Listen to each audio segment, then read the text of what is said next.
Dillsy's always Zoom chatting. I'm always popping into Zooms.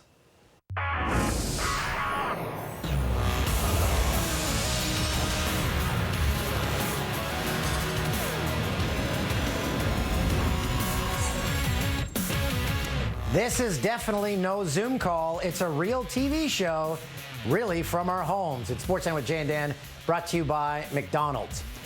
Each day we continue to have cancellations in the world, and one hit my little town on Wednesday. The Orono Fair canceled. Once you read it in print, oh no, then it really hits home. I know. Hey, the CFL, we haven't read a headline like that with regards to the league canceling their season, but they're having some financial problems. Well, they have asked the federal government for $30 million immediately, Dan. They pushed the season back already. And if the season is canceled, they may ask up to $150 million from the federal government. It was the story that everyone was talking about on Wednesday, and Prime Minister Justin Trudeau was asked about the CFL's request at his Wednesday news conference. We are continuing to engage with various sectors, industries, and organizations who are facing disruptions because of COVID-19. The CFL has approached us about support. We know it's important to them. We know it's important to many Canadians, and those discussions are ongoing. You have to look at the CFL for what it is. It's a series of smaller businesses, medium-sized businesses across the country. Generally speaking, the CFL, first of all, and I did have the honor to be its commissioner as a volunteer a number of years ago, it relies a lot more on people buying tickets to pay the bills. We don't know what the future is going to hold. We don't know if we're going to have a season. We don't know if it's going to be, 12 games, 8 games, no games.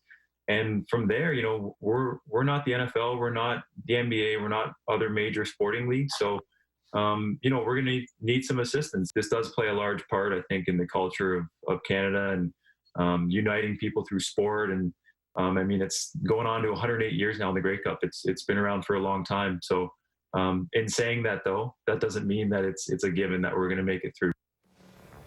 Well, the CFL released a statement Wednesday afternoon that read, in part, we are following the advice of public health experts and the guidance provided by governments. We are trying to work our way through various potential scenarios, but we don't know what the future holds. At best, our season is delayed, and at worst, we could lose several games and even our entire 2020 season. If concerns about large gatherings and stadiums persist, our future itself could be in jeopardy. We're working to meet this challenge with both optimism and pragmatism. In the face of the current uncertainty in dropping revenues, we have asked the federal government to work with us to look for ways to help sustain this Canadian institution that is the CFL. The Grey Cup, which is its hallmark, and the jobs, economic activity, and sense of community and country that they foster. We know many Canadians are struggling, and the federal government is dealing literally with matters of life and death. We simply feel an obligation to do everything we can to ensure the CFL and the Grey Cup, which have been a valuable part of Canadian life, can be there for Canadians to play a role in the recovery we know lies ahead. With more, Rod Smith and our CFL insider, Dave Naylor. More on this story now from our CFL insider, Dave Naylor. Dave, how did the league arrive at a figure of $150 million, and what was the case that they made to the government? Well, essentially, the CFL has had no revenue for the past 6 or 7 weeks. And if you believe the earliest they could play is September, that's another 4 months without any revenue. So they've asked for an immediate $30 million just to get them to the stage where they could theoretically play some games. If they do play a shortened season, they expect that will require another $20 to $70 million in assistance because they won't be able to have fans in the stands. Now, that's a very wide range, but of course, there's so much uncertainty about what the world will look like next fall. And in the event that the season was completely wiped out, $150 million would be to assist in all losses, plus having to navigate their way through the winter and spring next year in what is expected to be a very difficult economic environment in a run-up to a 2021 season. But we're talking about an immediate need of $30 million. So what happens if the CFL doesn't get it? Well, when you hear the commissioner talk about urgency, and you look at how long it's been since they've had revenue, I think it would be up to the private owners of the Canadian Football League to reach into their pockets to try to keep operations going. Maybe they have a skeleton staff that they pare down and then try to build up over the course of the year once things improve. And of course, the other alternative would be just to suspend the league's operations and wait for a day when there isn't COVID-19 and try and restart the league. Now, the decision for the government to help the CFL out financially will be a hot-button topic amongst taxpayers, understandably, across the country. How would this be different, though, from them providing support to other businesses that find themselves in a financial crisis as well because of the pandemic? Well, it's really not that different because the problem for the Canadian Football League is its business model does not work in a COVID-19 environment where you can't put fans into stands. And people are going to debate this. Where does entertainment rank in terms of our priorities right now? But the CFL does employ a lot of players, Canadians and Americans, people in teams, and of course there are lots of people connected to the entertainment business. And there's also the legacy and the importance of the Canadian Football League, which I'm sure is part of the case that they've made to the government. So it's a sense of urgency for the league right now. What's next for them? Well, I think fairly soon, I can't tell you when, they're going to have to make a decision about whether they can even attempt to play a partial season. But this may be made for them. If the government refuses to come through with any assistance, or if regulations about keeping, say, groups of players together are extended into September, October, there's just no way the Canadian Football League could play a season. So before the league makes a decision on this, it could be made for them. And the CFL has never missed a season. Grey Cup history goes further back, and the last time the Grey Cup wasn't handed out over 100 years ago in 1919. Our CFL insider, Dave Naylor. Boy, this is such a stressful story. Let's move on to something maybe a little bit lighter, because you know, Dan, when you talk to Patrik Laine, he's always in a good mood. Even in a very difficult situation like this, he's always very positive, and he's hanging out in Finland, his native country. Yeah, when the season was put on pause, he had reason to be happy. The Jets were sitting in a wild card spot. Laine averaging close to a point a game this season. So what's he been up to? You mentioned he's back in his home country. Sarah Oleski sat down and chatted with him on Wednesday. Well, Patrik, you're at home in Tampere, Finland. For you, what is it like at home right now? What's it like in Finland? I think it's kind of the same everywhere. It's just boring and kind of waiting to see what's going on. And just mostly try to, stay inside, try to avoid necessary contacts with people, and just watching a lot of TV, like probably everybody else too.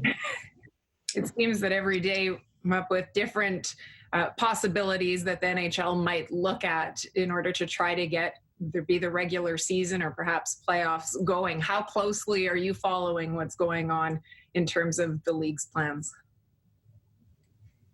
Not really, to be honest. There's a lot of guys talking in the group chat and talking about the situation, but I'm not one of those guys.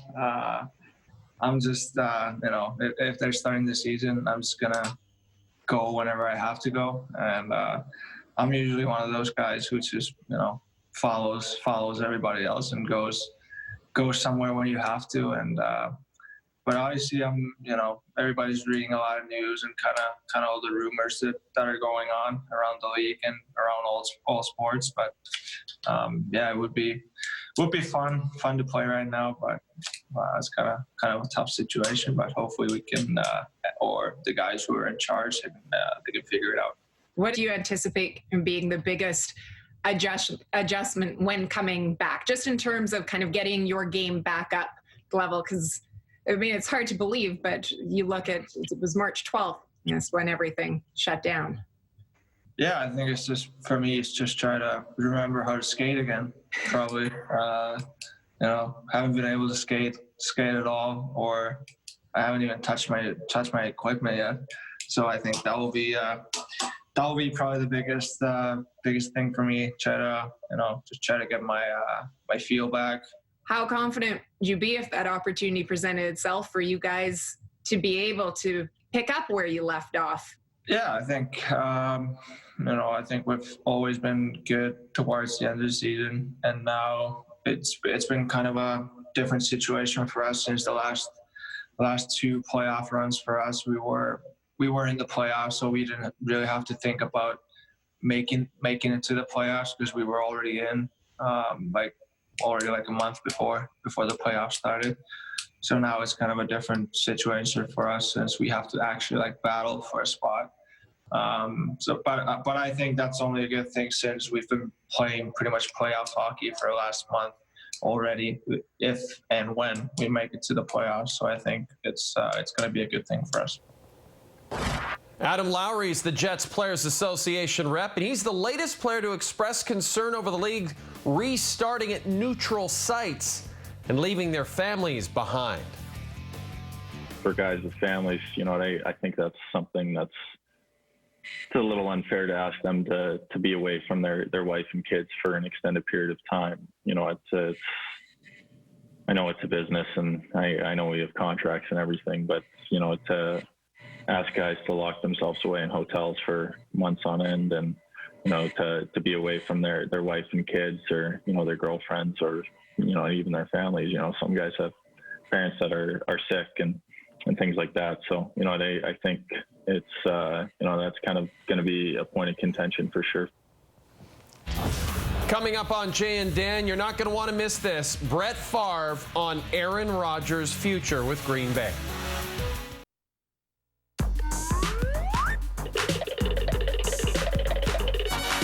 We're walking. Once again, I have to remove a cat from the shot. Ron. Oh, Ron. Is that Ron or Ginny? That's once again Ron. Now, that should last a couple minutes. Dan, if there is a breakout star of these Jay and Dan at-home shows, it is absolutely Ron the Cat. Everybody on social media is talking about Ron the Cat. There are Ron the Cat memes everywhere. And soon, my understanding is TSN is going to produce Ron the Cat merchandise. I hope so. Hey, I don't know if you've ever noticed, but Aaron Rodgers, I don't think he's the happiest guy. He's I wouldn't say gruff, maybe just grumpy. And maybe that's because he's been in Green Bay too long?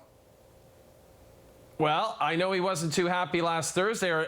Everyone speculated he wasn't, Dan, because the Packers shocked everybody on April the 23rd, and they picked Jordan Love from Utah State, the quarterback. They moved up to get him. This, by the way, was exactly 15 years to the day when the Green Bay Packers took Aaron Rodgers to replace Brett Favre and shock Brett Favre and shock Packer Nation.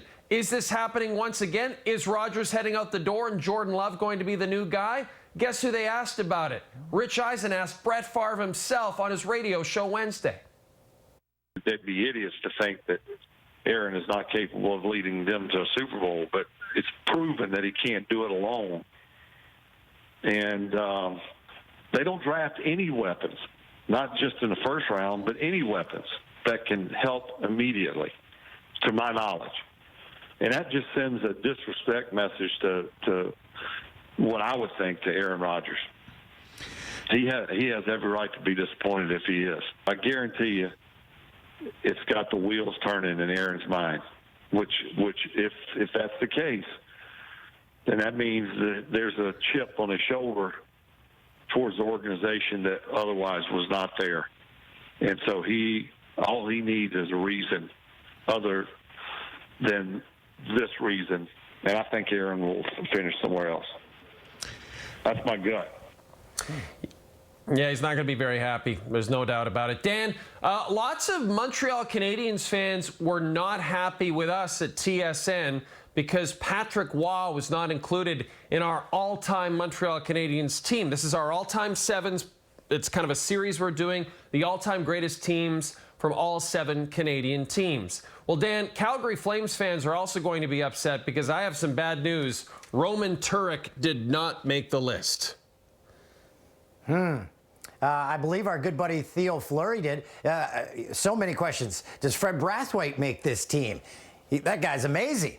I don't know who's on this team. Gino? Do you?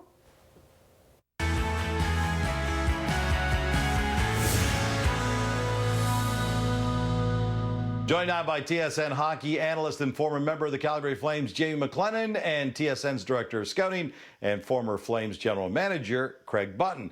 Guys, it's time for our second installment of TSN's All-Time 7. Today, we're going to put the spotlight on the Calgary Flames. And let's start in net, where Mike Vernon earns the #1 spot over Mika Kiprusoff. Norris Trophy winner Mark Giordano and Conn Smythe Trophy winner Al McGuinness formed the first pair. At forward, Joey Nieuwendyk, Doug Gilmour, and Kent Nilsson down the middle represent a combination of greatness and gritness.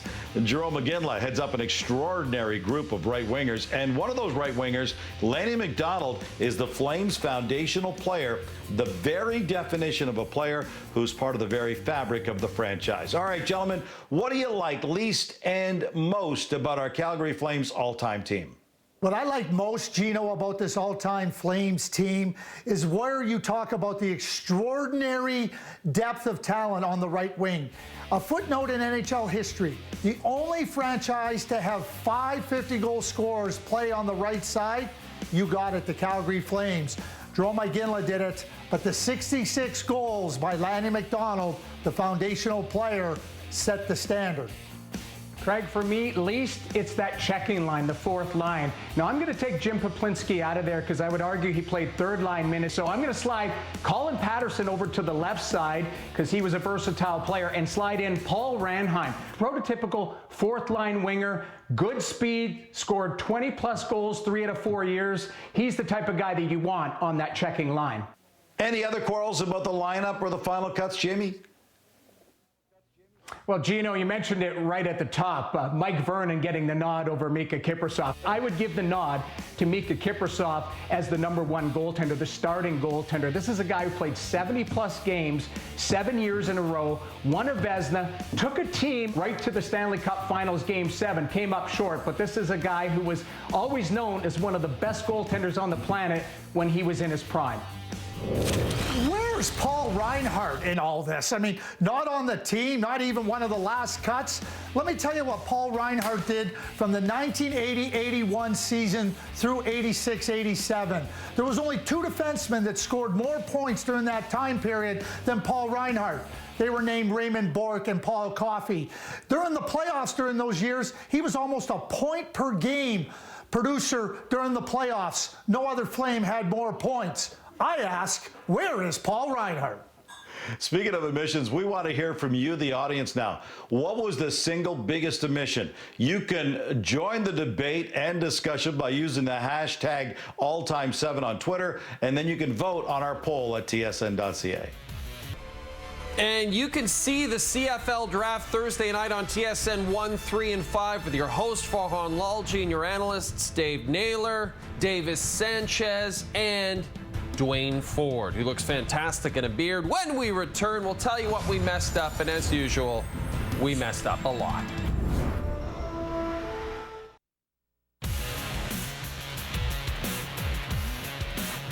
Time now for Who Delivered, presented by McDelivery. On April 29th, 1986, Roger Clemens became the first pitcher to record 20 strikeouts in a 9-inning game. Clemens threw a complete Game 3 hitter, struck out the Mariners 20 times in a 3-1 win. The feat has only been repeated 3 times since, once by Clemens, the other by Kerry Wood and Max Scherzer. Roger Clemens certainly delivered. Roger Clemens, a little-known fact, used to rub his entire body with Tiger Balm before games. That seems like it would be very uncomfortable. It's time for You Blew It. What'd we mess up? I messed up, Dan, because I rubbed my entire body with Tiger Balm before this show, and I have to be perfectly honest, I am also very, very uncomfortable. Jenny's calling out there. Okay. Hey, I mentioned who's the greatest player in Toronto Blue Jays history. This is from the Orono Weekly Times. You can answer this. It's the guesses are the choices are Roberto Alomar, Dave Stieb, Carlos Delgado, or Eric Hinsky. I mean, Jose Bautista. But no Roy Halladay? Isn't he in the Hall of Fame? No. Yep. Okay. Well, how about Roberto Alomar? That is the correct answer there, I think. Okay. I think you're right. See ya. Bye.